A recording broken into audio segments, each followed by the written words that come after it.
Welcome to Regulate and Rewire, an anxiety and depression podcast where we discuss the things I wish someone would have taught me earlier in my healing journey.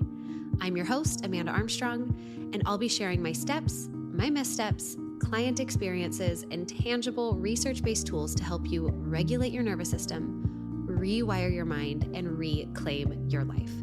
Thanks for being here. Now let's dive in. Hey friends, this is part 2 of a 4-part series on a stress bucket exercise that we do with all of our clients at Rise As We.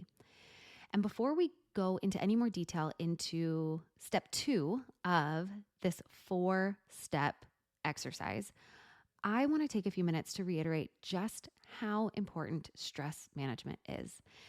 And even as I say that, I can feel a little emotion coming up for me, because this is something I desperately wish somebody would have sat me down a decade ago to really help me understand. If you've been listening for a while now, you are no stranger to the ways that I overfilled my life, overlapped my calendar. I truly wore my to-do list and the number of things I was able to cram into a single 24-hour period like a badge of honor.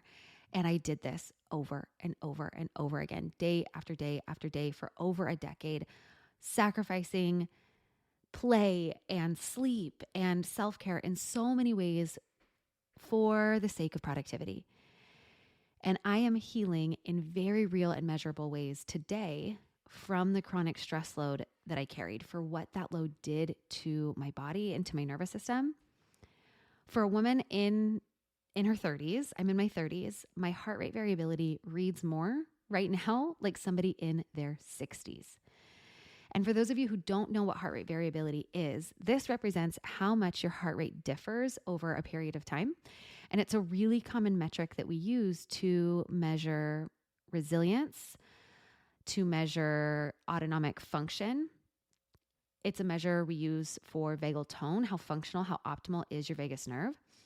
So essentially, heart rate variability isn't the only metric of these things, but it is a really important marker of autonomic nervous system health and your overall psychological and physiological flexibility.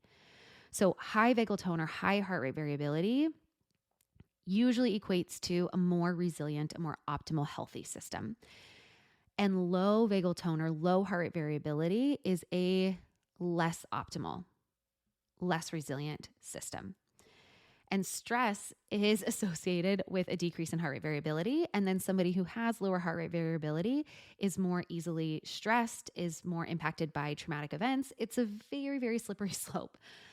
So coming back to the basics of stress physiology for a minute, our systems, our biology is designed to live a life that feels calm, cool, and collected most of the time. We are designed to be met with threat or stressors temporarily. We get activated into that fight or flight, that sympathetic state, and then we quickly return back to a place of homeostasis. That is not the reality of the modern day life and the life that most of us are living, because we have been fed these messages of productivity, of go, go, go, of hustle culture for so long. And I can see tiny glimmers of hope that this is changing. Slower living is becoming much more trendy, having less, minimizing the clutter in your home. And all of this is so important and so valuable. And so as we get further into this series where we talk about managing stress, editing your stress bucket, I want you to know that this is a highly personalized journey, and it is so important. When you understand your stress physiology, when you are stressed, your sympathetic nervous system gets activated. This increases your heart rate, and in even acute stress, temporary stress decreases your heart rate variability for a moment. That's okay if we can come back to a baseline of higher heart rate variability, optimal functioning, homeostasis, that green regulated state. But chronic stress without adequate recovery, getting trapped in that yellow zone or that red zone on that nervous system ladder, that leads to a sustained low heart rate variability. That is something I am currently navigating and struggling with right now. I have a sustained low heart rate variability because I spent so much time swirling, between that yellow zone of activation and that red zone of shutdown. And having consistently low heart rate variability has several implications for health and for our performance. It impacts our cardiovascular health, mental health. It decreases resilience to stress and trauma. It can create chronic inflammation, chronic pain, impaired cognitive function. We are slower to recover from exercise. It can create poor sleep. Poor sleep also creates lower variability. It increases risks for other diseases. By and large, it just matters. It's a metric that matters. And what I love is that it's such an accessible metric to watch. If you have an Apple Watch or a Whoop band, I personally wear an Oura Ring to collect my health data to help me track my sleep quality, my heart rate variability. This is something that you can measure.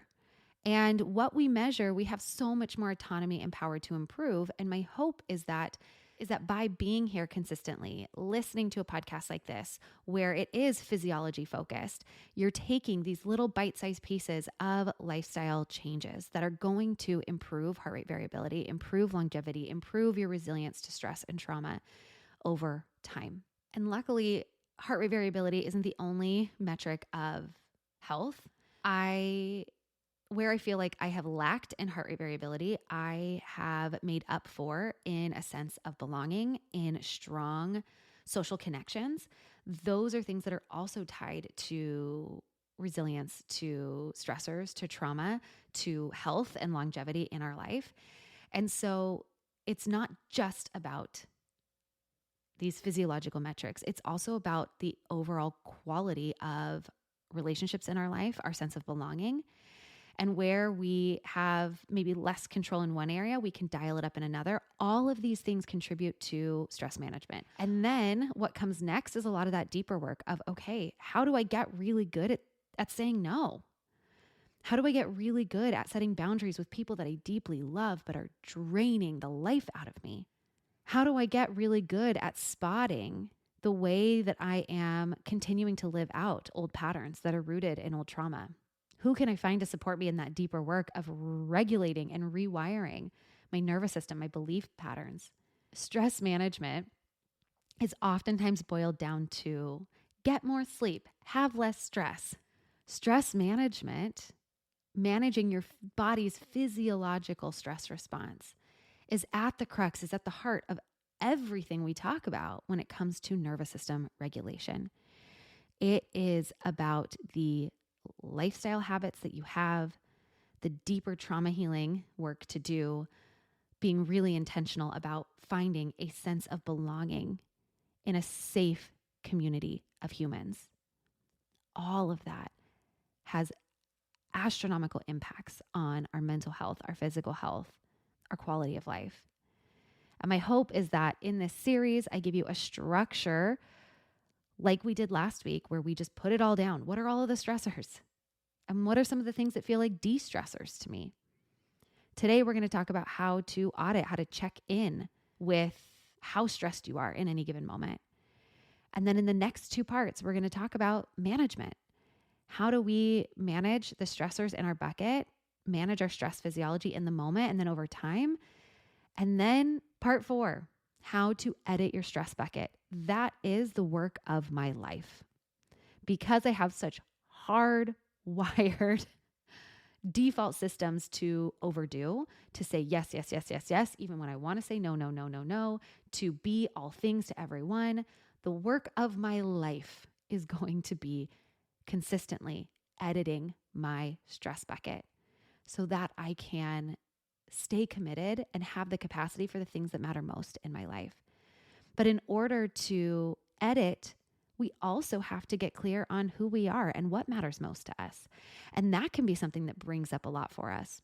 So I cannot stress enough how valuable it can be to go through this exercise in the safe arms of a trauma-informed practitioner within our RISE community, in some way feeling supported, because this isn't just about how can I be less stressed in my daily life. It's also about how can I heal from the stressors that have already been part of my life? How can I change my patterns?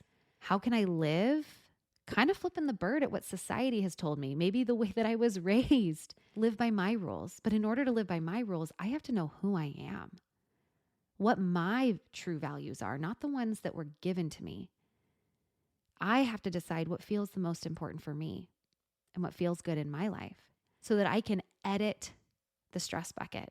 And what that also does is it makes space in your life for things that matter most. Heart rate variability is not just a measure of, how resilient am I to stress? It's also a measure of performance. I know some of you listening are high performers. You have big, audacious dreams for your life. We've got to make space for that. We've got to optimize our physiology to support us in being able to stay laser focused, action oriented, to create the things that we want out of our life. So in summary, please take stress seriously. And I want to be someone who is here to help you do that layer by layer by layer for as long as it takes. So coming back to the purpose of this series, the steps of the stress bucket exercise. Today, I want to guide you in learning how to audit how full your stress bucket is in the moment and overall in your life. And I want to do this by first sharing how I use this awareness auditing step in the stress bucket exercise in a macro, micro, and even a medium way.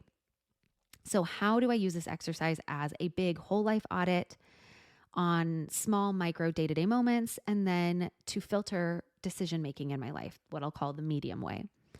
So first, the big macro way is what I'll explain, because this is really what I'm inviting all of you to do with this series, and especially with that workbook, this major unpacking of your life and your stressors.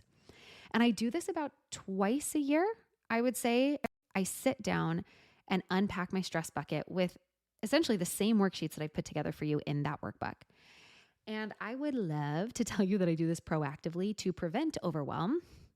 But so far, my pattern has been that I use overwhelm as the red flag that it is time to sit down and do this. If I have felt overwhelmed for more than a couple weeks consistently, it's like, oop, yep, okay, it's time to sit down and really figure out what you're carrying, because your buffer zone is non existent. You have almost zero patience for your spouse, for your kids. You're getting distracted at work. You're feeling overwhelmed. Your buffer zone is zero. Let's sit down, because that's not sustainable. I don't want to live that way anymore.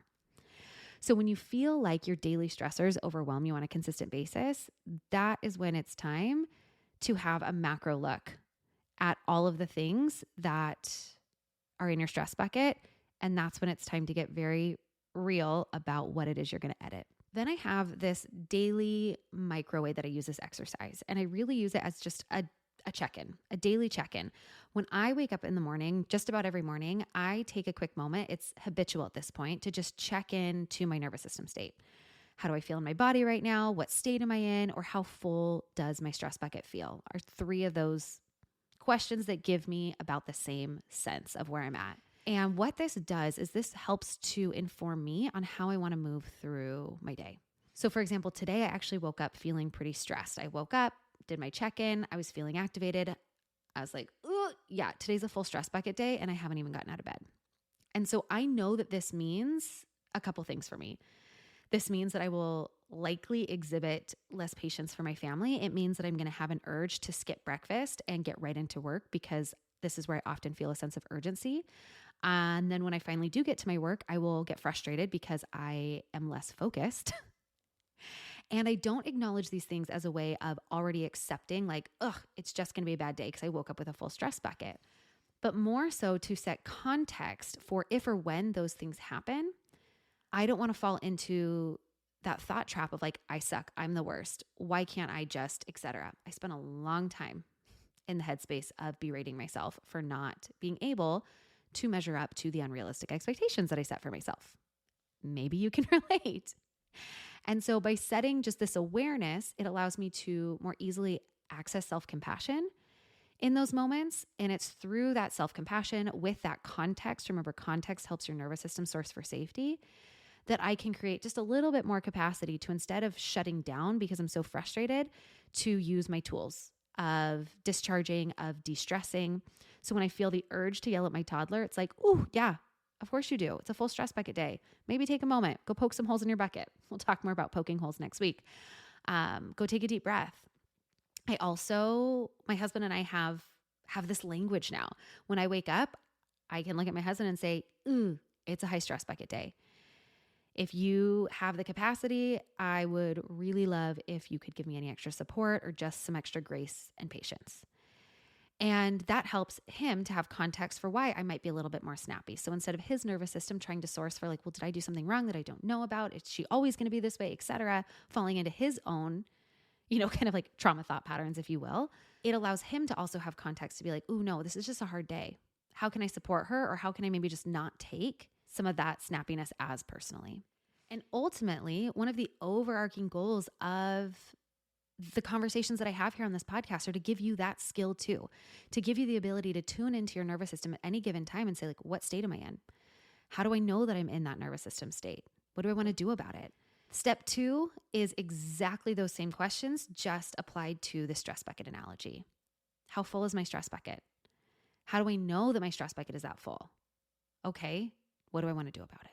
And by being in more constant and consistent conversation with your body, with your nervous system, I am able to course correct in small ways more often instead of getting to the place that I used to, which was total shutdown and burnout. So when there's been more than a few days of my stress bucket feeling fuller than I like, I get to do a quick mental audit of what's contributing to that. Oh, yeah, I've had 3 nights in a row of poor quality sleep, or I've got these big work projects that's adding a lot of load. I'm feeling frustrated with my spouse. Maybe there's a conversation that needs to be had. I'm not enforcing the boundaries in a particular relationship. That's really draining. I've been on social media way too much. I had that conversation about whatever, right? That's just, again, having this habit of being in conversation with your physiology, with this mind-body system helps you to course correct before you crash and burn. And a medium way that I use this check-in is before adding anything to my workload or to my family schedule, I check in on my stress bucket level, the stress level of my husband or our family collectively. And an example of this is I had the thought the other day, a friend of mine mentioned that their kid was doing gymnastics or something and really loving it. And their kid is the same age as my son. And I had this thought about enrolling him in some extracurricular, whether it was like swim, gymnastics, soccer, whatever. And I'm sure he would love it. But ultimately, at least for now, my husband and I've made the decision not to enroll him in any other extracurriculars because I did a quick check on my stress bucket, on my partners, on our family collectively, and we're pretty full right now. And adding one more thing to be prepared for, one more thing to get to on time, I know maybe I don't know for sure, but I can assume that it will likely come at the expense of me being able to source for the regulation and for the capacity that I want to show up as the mom that I want to be for the meltdowns in every other minute of our life. When our schedule is packed, I am a less patient partner, patient mom. I'm a less focused CEO. And with the priorities, with what matters the most for me and my business and my family right now, putting one more thing on our schedule is a no. And again, reiterating that part of me would actually love to have the capacity to enroll him in those things because I think he would love them. But I also know what he really, really loves is raking leaves in the yard with a mom who can laugh and play with him. And so oftentimes stress management calls for saying no to things that you want in exchange for things you want more. But before you have the ability to do that, you also have to do some soul searching to get clear on what matters most to you. And we'll talk more about that in part 4. So everything I just shared with you are ways that I use my ability to, quote, audit my stress bucket in my daily life. And so this is step 2 out of 4 in the stress bucket exercise. Auditing your stress bucket helps you to answer the question of how full is my stress bucket and how do I know how full my stress bucket is? And you do this by becoming familiar with what I refer to as your stress signature. So what are the physical, emotional, cognitive, or behavioral signs that you are in a sympathetic state, that you are experiencing stress or too much stress, that your stress bucket is full or it's overflowing? And recognizing these signs is the first, or at least one of the first steps towards managing stress. Because when you notice a sign, so for me, clenching my jaw or having a lot of shoulder tension, I often can recognize body stress in my body long before I've consciously, cognitively thought, man, I feel really stressed right now. But multiple times a day, I will catch myself clenching my jaw. And what that tells me is, ooh, your body's in a stress response right now. You have a lot of tension in your body. And so I also know that I have certain habits, right? I bite my nails when I'm stressed. Some of you are like, oh, please don't bite your nails. I know it's not good.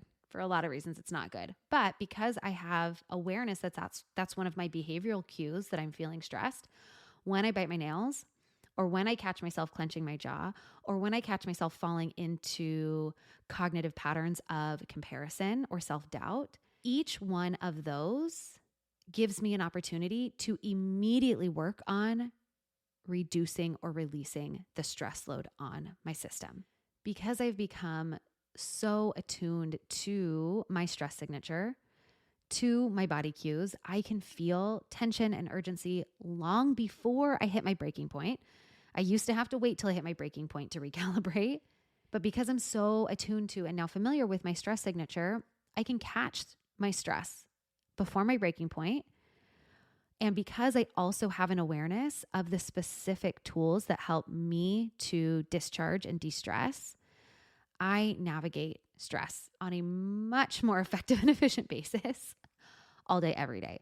And it comes as no surprise too that I want to be effective and efficient, even in my stress management. And so what this looks like, again, I notice that I'm clenching my jaw or I'm biting my nails. Ooh, okay, I need to take a quick break. I need to go grab a sip of water. I know that for me, a quick shakeout, some swaying, and a deep breath massively resets my system towards more parasympathetic state. And I want to support you in this too. I want to support you in becoming so familiar with your stress signature and so clear on the tools that help you de-stress your body so that we can engage in, like I said again, poking holes in your stress bucket all day, every day is a huge component to stress management that we'll dive into a lot more detail of next week. So in this workbook, I have a page to support you in this step of auditing, to support you in exploring your stress signature by taking a look at some common physical, emotional, cognitive, and behavioral signs of stress. I also have a question there for you to explore signs of calm or not being stressed.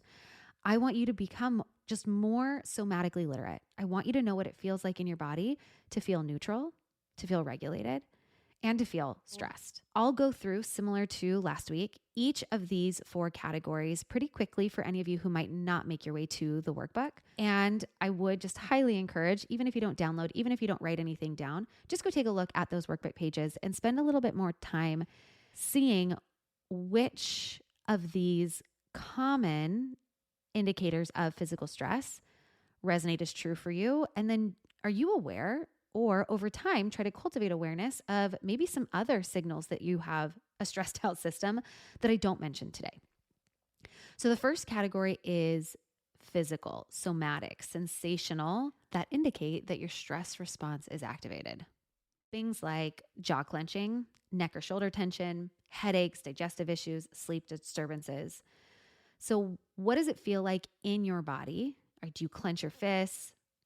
What are the things that you exhibit physically that indicate to you that you are in a stress response? Or what does it feel like? What's your physical experience like when you are not stressed? Next, we have emotional. So some common emotional symptoms are feeling reactive, rapid mood swings, anxiety, irritability, lack of motivation, overwhelm.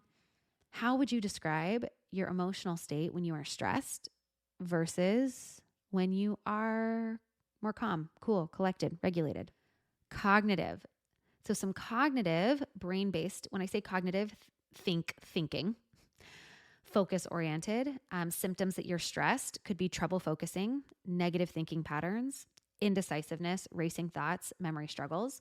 So when you explore your cognitive red flags that signal stress to you, I want you to consider qualities of cognitive functioning, things like trouble focusing, indecisiveness, racing thoughts, etc.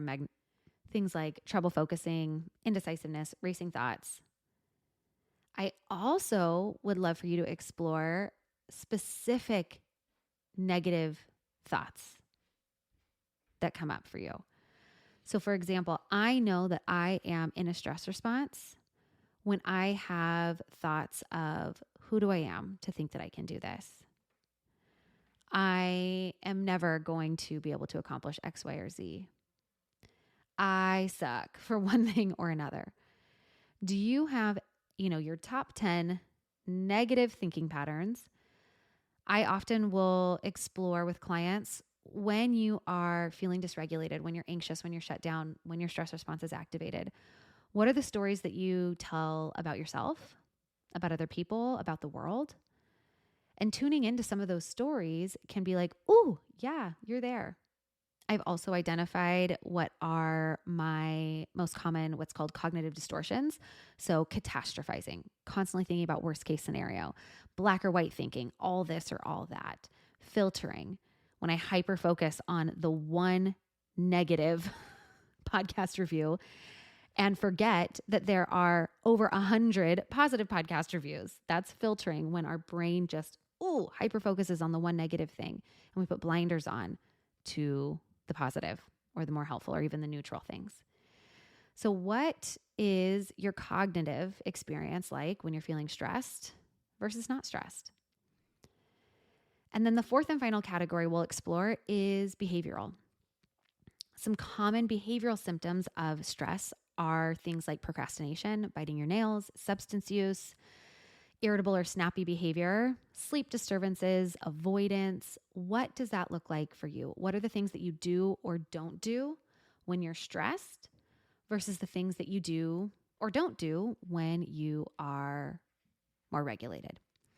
So that is the homework that I want to leave you with today, to move through this week, tuning in to the various sensations or body cues, emotions, specific thoughts, or just cognitive functioning changes, and the behavioral things that let you know when you are feeling stressed or de-stressed. And some of this work piggybacks nicely off of the podcast episode we did a few weeks ago where you explored your default survival response. So if you were able to identify that, your default is fight, flight, freeze, fawn, or shut down, the characteristics that let you know what your default survival response will also be part of your stress signature. For those of you who stepped into that work, some of your work for this week is already done. And as you become more familiar with your stress signature, you are going to be able to catch your stress sooner. And as you become more aware of the particular tools and practices that work really well to regulate your nervous system, you are going to be able to de-stress more intentionally. And as you do the work to build out your stress management toolbox over time, life can change for you in some really big ways. So for now, here are the 3 takeaways from step 2 of this stress bucket exercise. Number 1, awareness comes first. Step 1 and step 2 of unpacking your stress bucket, of assessing what's in there and learning how to audit your stress level at any given point builds awareness around your experience. And too often we want to skip right into the doing, right into the fixing. This work is most effective when you take time to get curious about where you are, what's happening now. Spend some time here with curiosity, checking judgment at the door. Just be here first without trying to fix anything. And it's with that awareness that what comes next, the managing and the editing, can happen more effectively. Number 2, these first 2 steps of assess and audit can happen on that micro, macro, and even medium level. So that macro level is what you might do with that workbook. How full is my stress bucket overall in my life right now? On a micro level, you may want to just get in the habit of once or twice a day. How full is my stress bucket right now?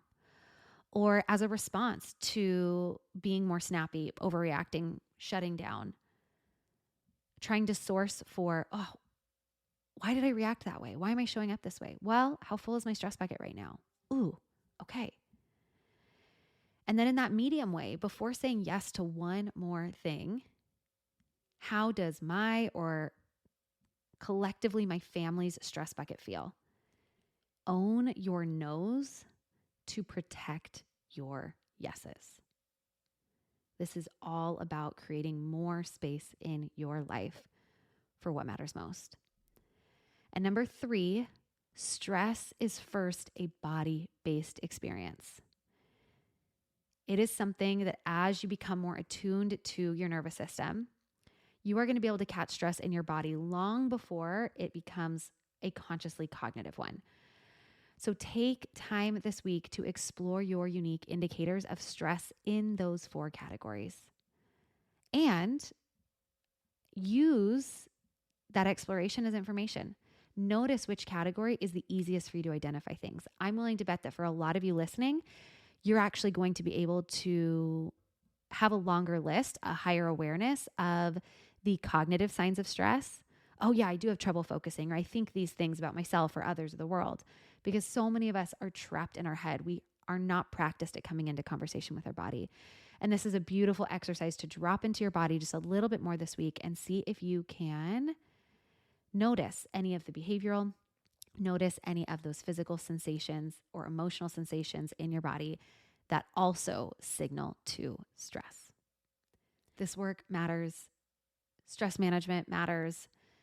Thank you so much for being here, friends, for taking your stress seriously. It has ripple effects far beyond your life. We have a saying at Rise as We, and it's as you rise, we rise. As you de-stress, the world de-stresses. As you increase your capacity for regulation, you increase the gift of co-regulation to everybody that you come in contact with in your life. So thanks for being here. Proud of you for showing up week after week after week and for stepping into your healing in the way that you do. If you would like further support in this work, you know where to find me. But until next time, I'm sending so much hope and healing your way. Thanks for listening to another episode of the Regulate and Rewire podcast. If you enjoyed what you heard today, please subscribe and leave a 5-star review to help us get these powerful tools out to even more people who need them. And if you yourself are looking for more personalized support in applying what you've learned today, consider joining me inside Rise, my monthly mental health membership and nervous system healing space, or apply for our one-on-one anxiety and depression coaching program, Restore. I've shared a link for more information to both in the show notes. Again, thanks so much for being here, and I'll see you next time.